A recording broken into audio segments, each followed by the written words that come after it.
ಒಂದು ಪೆಟ್ಟಿಗೆಯಲ್ಲಿ ₹5, ₹2 ಮತ್ತು ₹1 ನಾಣ್ಯಗಳಿವೆ. ಓಕೆ, ಅವುಗಳ ಮೌಲ್ಯಗಳ ಅನುಪಾತ ನೋಡೋದಾದ್ರೆ ₹5 ಟೋಟಲ್ 15 ಬೆಲೆ ಆಗಿದೆ, ₹2 ಟೋಟಲ್ 4 ಬೆಲೆ ಆಗಿದೆ, ₹1 ಟೋಟಲ್ 2 ಬೆಲೆ ಆಗಿದೆ.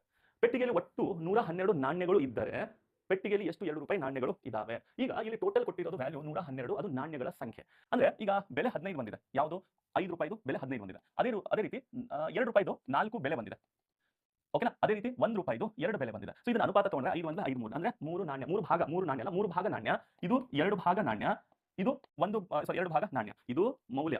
ಹೌದಾ? ಇದು ಬೆಲೆ. ಸೊ ಇದನ್ನ ನಾವು ತಗೊಂಡ್ರೆ ಟೋಟಲ್ ಎಷ್ಟು ನಾಣ್ಯ ಇದಾವೆ ಅಂತ ಗೊತ್ತಾಯ್ತು. ಇದು ಸಂಖ್ಯೆ, ನಾಣ್ಯಗಳ ಸಂಖ್ಯೆ. 3 ಭಾಗ 2 ಭಾಗ 2 ಭಾಗ. ಸೊ ಟೋಟಲ್ 7 ಭಾಗ. ಈ 7 ಭಾಗ ಟೋಟಲ್ ಏನಿದೆಲ್ಲ ಅದೇ 112 ಆದ್ರೆ 7 ಎಷ್ಟಲೆ 7 14 112 ಆದ್ರೆ ಕ್ವಶ್ಚನ್ ಕೇಳಿದ್ದು ಪೆಟ್ಟಿಗೆಯಲ್ಲಿ ₹2 ನಾಣ್ಯಗಳ ಸಂಖ್ಯೆ ಎಷ್ಟು? ಇಲ್ಲಿ ಎಷ್ಟಿದೆ? ₹2 2 ಇದೆ ತಾನೆ.